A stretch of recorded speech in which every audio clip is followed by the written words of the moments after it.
dolaşır. Karanlık hükm verir. Bu yol geri dönmez.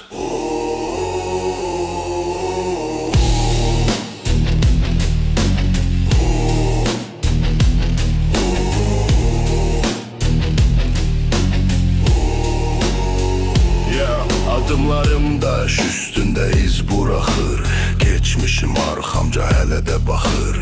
Düşman içimde aynada üz yüze, bu savaş bitmez yazılıp talihe. Gözlerde od var, korku tanımıram. Sükutum qışqırıqdan daha ağırdır inan. Yıkıldım kalktım yine yolumdayam. Ben sınanmışam hele sağdayam.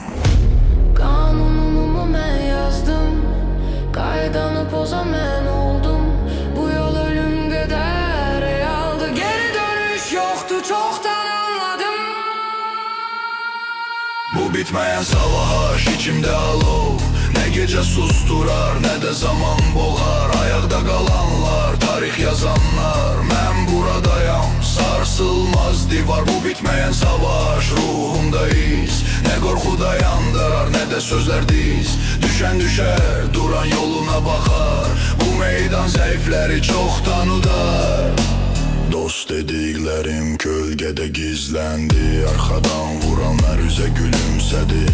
Ben tek kaldım ama güçlendim. Tenhalık beni kral kimi berkitti. Sözlerim silah, bakışım höküm. Susanda belə titrəyir çoxu. Mən sükutdan doğan fırtınayam. Bu səhnədə son söz mənimdir, unutma.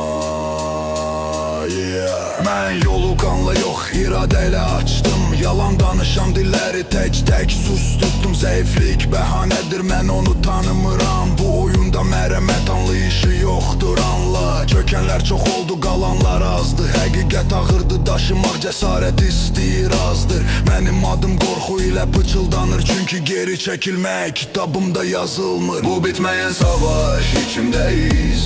Hər yara dərsdir, hər zərbə iz. Mən sınmamışam, sadəcə bərkimişəm. Bu qaranlıqda öz yolumu seçmişəm. Bu bitməyən savaş son nəfəsə də ayaqda qalmaqdır bu həyatdakı tək səbəb. Mən buradayam, hələ bitməyib bu hekayə, qaranlıqda yazılıb silinməyib.